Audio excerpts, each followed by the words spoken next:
رب کی رحمت کو دیکھ کر باغی ہو جائے، اگر انسان رب کی رحمت کو دیکھ کر رحمتیں کے پیچھے چلے گا تو یقیناً کامیاب نہیں ہوگا۔ دونوں کو دیکھنا ہے، رب کی رحمت کو بھی دیکھنا ہے اور رب کے غفار قہار ہونے کو بھی دیکھنا ہے۔ ایک طرف غفاریت ہے، دوسری طرف قہاریت ہے، یعنی اللہ کی سزا بھی سخت ہے، اللہ تعالیٰ معاف کرنے والے بھی ہے، لیکن دونوں کو جب دیکھیں گے انسان درمیان میں چلے گا۔ اگر بھولے سے اگر گناہ ہو گیا تو معافی مانگے گا، اگر بالکل انسان باغی ہو گیا، اللہ کی رحمت کو لے کر چل پڑا، اللہ تعالیٰ معاف تو کریں گے،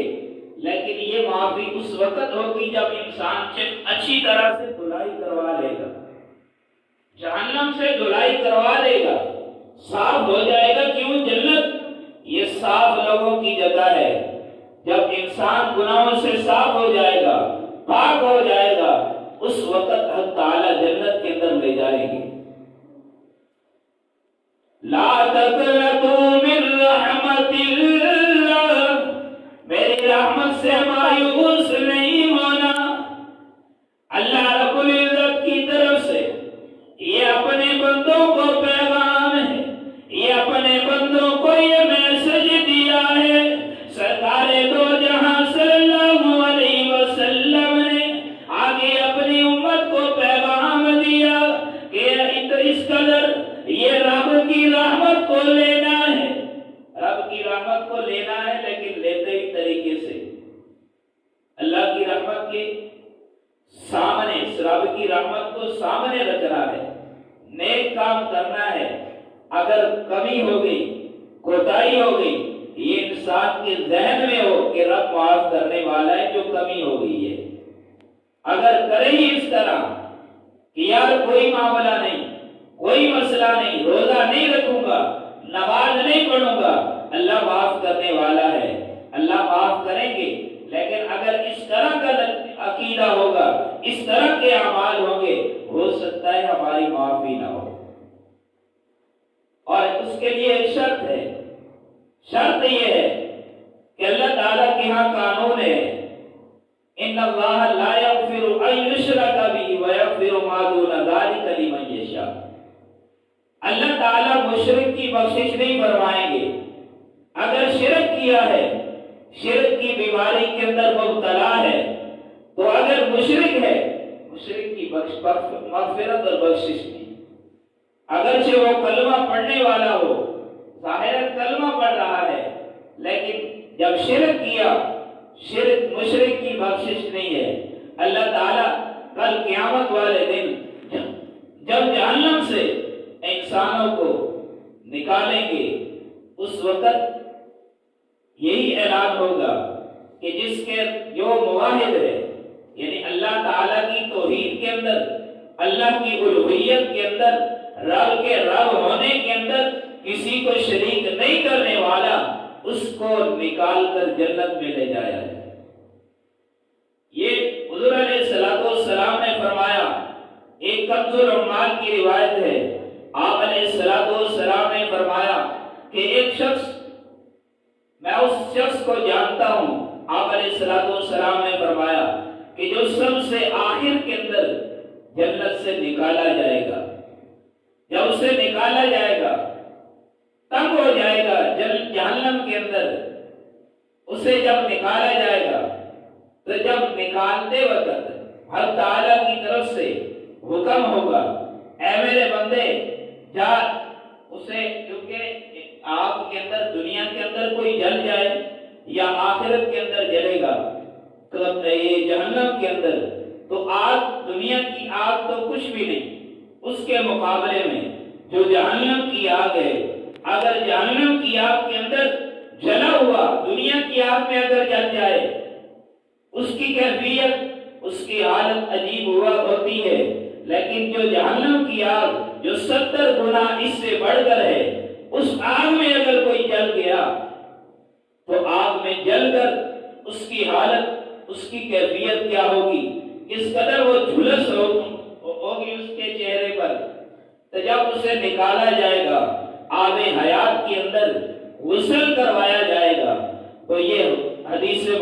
اللہ کے اندر ہے کہ وہ انسان اس کی یہ جس طرح سیلاب کے وقت یہ نئے پودے اگتے ہیں، اس طرح وہ انسان ہرا بھرا ہو کر نکل جائے گا، یعنی اس کے اندر جو آگ کے اثرات ہیں، آب حیات سے اس کے اثرات ختم ہو جائیں گے، دور ہو جائیں گے۔ اس وقت جب اسے نکال کر اب حکم ہوگا جنت کے اندر لے جایا جائے، جنت کے اندر چلا جا، تو یہ وہ شخص جائے گا، آگے دیکھے گا جنت کے اندر جگہ پر ہے، جگہ ہی نہیں ہے کہ جہاں پر اسے وہ ٹھکانہ ملے۔ وہ دوبارہ آئے گا، حق تعالیٰ کے سامنے عرض کرے گا، اے الہ العالمین، وہاں جنت کے اندر آپ نے مجھے تو بھیج دیا، آگے تو جگہ ہی نہیں، اب میں جاؤں کہاں پہ؟ اللہ رب العزت فرمائیں گے، اے میرے بندے جا، تجھے میں نے اس دنیا سے 10 گنا بڑی جنت عطا کی ہے۔ یہ وہ شخص ہے جو سب سے آخر کے اندر جہنم سے نکل کر جنت کے اندر داخل ہونے والا ہے، اس کے لیے رب نے اس دنیا سے 10 گنا بڑی جنت عطا کی ہے۔ جب اللہ تعالیٰ کی طرف سے یہ فیصلہ ہوگا، یہ حکم صادر ہوگا، وہ شخص کہے گا، اے اللہ، آپ مالک الملک، بادشاہوں کے بادشاہ ہو کر مجھ سے مذاق کر رہے، جنت کے اندر تو جگہ ہی نہیں،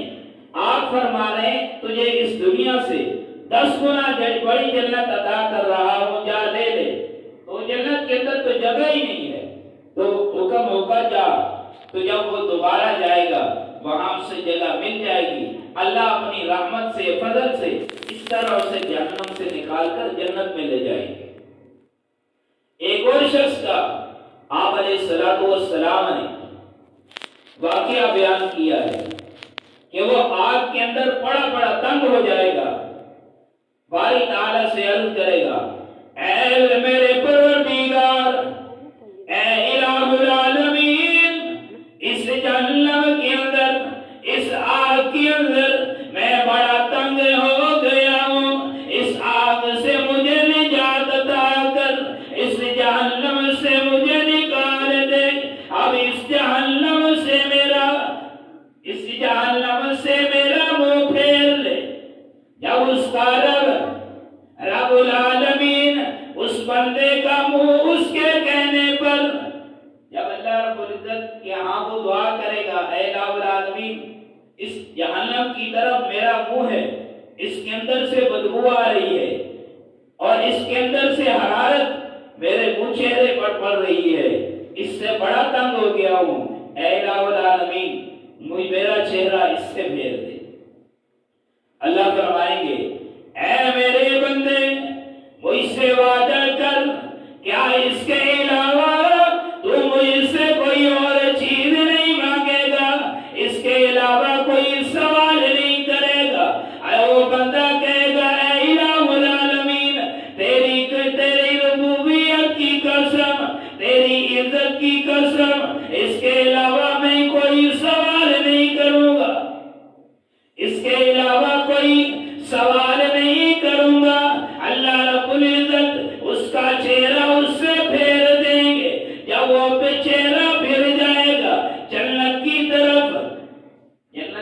اس کا چہرہ ہو جائے گا۔ اس وقت وہ شخص جب جنت کی ہریالی اور جنت کے اندر اور نعمتیں اسے نظر آئیں گی، اس وقت جب حدیث مبارکہ کنز العمال کی روایت ہے، اس وقت وہ شخص